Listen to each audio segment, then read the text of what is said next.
Perkenalkan, nama saya Catherine Manuela Manurung dari kelas 9A. Dan saya Kathleen Kuleria Manurung dari kelas 9F. Dan ini adalah video tugas keterampilan kami untuk mewawancarai pendeta. Selamat menyaksikan. Halo Pak, hari ini kami akan mewawancarai Bapak terkait pelayanan di gereja. Pertanyaan pertama, menurut Bapak bagaimana pelayanan di gereja bisa diterima secara ikhlas? Karena ada sebagian orang bertanggapan bahwa pelayanan itu dianggap sebagai beban. Oh ya, tentu kita akan memberikan edukasi untuk para jemaat ya yang ingin melayani. Jadi edukasi ini penting karena prinsip dari pelayanan di gereja itu adalah sebuah kehormatan karena kita bisa melayani Tuhan. Jadi bukan beban. Nah, orang yang punya beban mungkin dia satu kurang mengerti arti pelayanan. Yang kedua, mungkin dia terlalu sibuk ya sehingga dia tidak bisa mengatur waktu yang akhirnya menjadi beban dalam hidup dia gitu loh. Dan juga hatinya juga kurang ya cuma ikut-ikutan. Jadi enggak sepenuh hati untuk melayani Tuhan. Makanya akhirnya jadinya beban. Tapi orang yang punya hati yang tulus dan teredukasi, dia akan ya dengan penuh sukacita walaupun waktunya sangat sedikit, dia akan usahakan semaksimal mungkin. Oke, baik. Pertanyaan kedua, Pak. Apa saja sih Pak bentuk pelayanan sosial yang sudah dilakukan gereja bagi lingkungan masyarakat?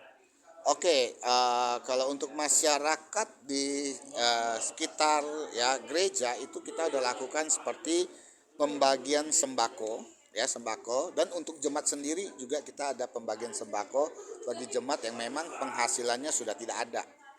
Dan juga kita bekerja sama dengan SOS. Nah, saya lupa singkatan SOS itu apa, tapi ada kerjasama mereka khusus menampung orang-orang sakit yang dari pulau yang tidak ada tempat nginap. Akhirnya mereka menginap di sana. Jadi kita ada bantu alat-alat kesehatan dan juga dari panti orang stres ya kita juga bantu, panti asuhan dan juga orang tua. Dan kita juga sering artinya rutin ya beberapa bulan sekali kita membagi sembako, memberi bantuan sesuai dengan kebutuhan mereka. Lalu pertanyaan yang ketiga, Pak, menurut Bapak apa dasar pelayanan gereja bagi sesama dan masyarakat? Maksudnya dasar? Dasar pelayanan gereja bagi sesama dan masyarakat. Oke, bisa maksudnya bisa lebih ini detail? Menurut dasar intinya gitu, Pak. Inti Inti pelayanan gereja kayak apa artinya atau dampaknya maknanya? lah, dampak Iya. lah ya, dampak Oke. Kalau untuk pelayanan di gereja, dampak untuk masyarakat ya. Nah, untuk dampak untuk masyarakat itu tadi kita bisa bekerja sama dengan mereka, dan juga daerah ini kan sekarang kan banyak kita rekrut juga orang-orang masyarakat sini untuk menjadi security. Nah, padahal mereka bukan orang Kristen, ada juga Muslim, tapi kita fokus pada masyarakat di sekitar sini, dan juga kita bangun hubungan dengan mereka, ya.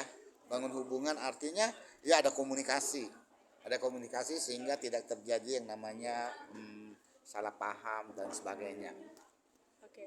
Pertanyaan yang keempat, Pak, menurut Bapak apa yang harus dipelajari gereja atau orang Kristen untuk melayani sesama? Oke, sesama ini ada dua ya, sesama manusia, sesama orang Kristen. Nah, kalau yang kita perlu pelajari untuk ya memberkati sesama adalah mungkin kita butuh satu, karena kekristenan ini bicara hubungan, ya bicara berhubungan. Kita tidak akan bisa mengedukasi, mengajari mereka tanpa ada hubungan yang dekat. Oleh sebab itu kita yang pertama adalah membangun hubungan. Dan ketika hubungan itu terbangun, maka kita pasti ada rasa di mana ya? Ada rasa saling keterkaitan dan rasa aman. Nah, ketika rasa aman itu muncul, maka kita senang sekali untuk melayani orang. Kenapa? Karena dia udah rasa aman. Jadi sehingga dia tidak ragu-ragu untuk menyampaikan masalah dia. Sehingga kita bisa menolong mereka, ya. Jadi rasa aman itu harus kita tanamkan terlebih dahulu, dan sampai rasa aman itu ada baru kita bisa masuk ke area yang lebih dalam lagi. Oke, terima kasih ya Pak atas waktunya. Oke, ya. Shalom. Terima kasih. Ya.